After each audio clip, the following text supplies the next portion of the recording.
একটা মানুষের ভিতরে দ্বন্দ্ব সৃষ্টি হয়েছে এবং রাজনৈতিক মহলে সৃষ্টি হয়েছে। কেউ চাচ্ছে গণভোট নির্বাচনের আগে, আবার কেউ চাচ্ছে গণভোট নির্বাচনের দিন, আবার কেউ বলছে নির্বাচনের পরে, আবার অনেকে বলছে গণভোট কোনো প্রয়োজন নাই।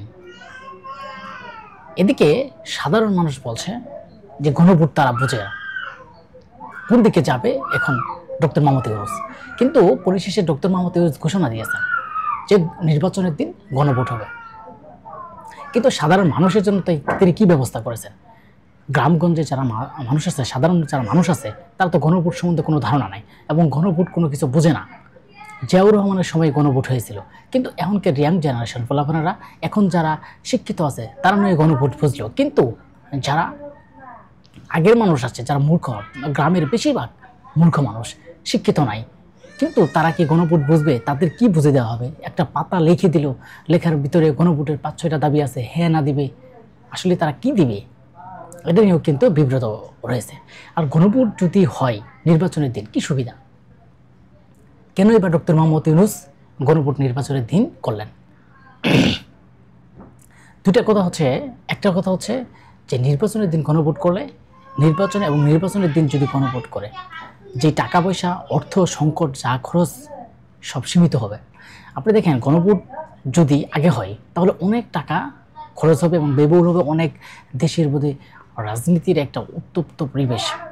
এই অবস্থায় রাজনীতি অনেক খারাপ পরিস্থিতি থেকে যেতে পারে এবং দেশ অনেক খারাপ দিকে যেতে পারে বা অন্য দিকেও চলে যেতে পারে, বা দেশের যে পরিস্থিতি এখন চলছে, এই দিনে নির্বাচনের দিন গণভোট হলে সুবিধা।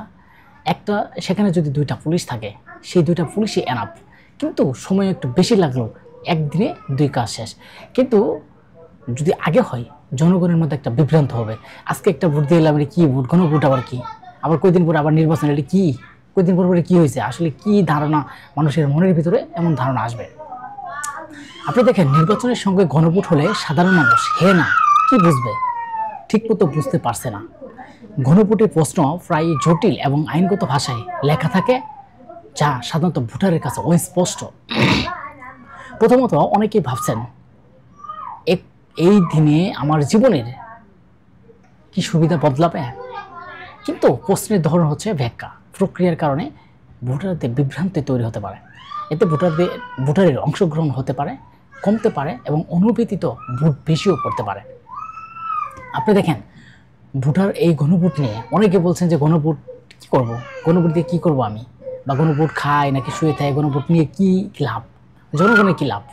এখন জনগণ বুঝতেছে যে গণভোট হলেই বা কী লাভ? গণভোট হলে একটা সংবিধান হলো, অন্য একটা সরকার এসে সেই সংবিধান বাতিল করে দিল।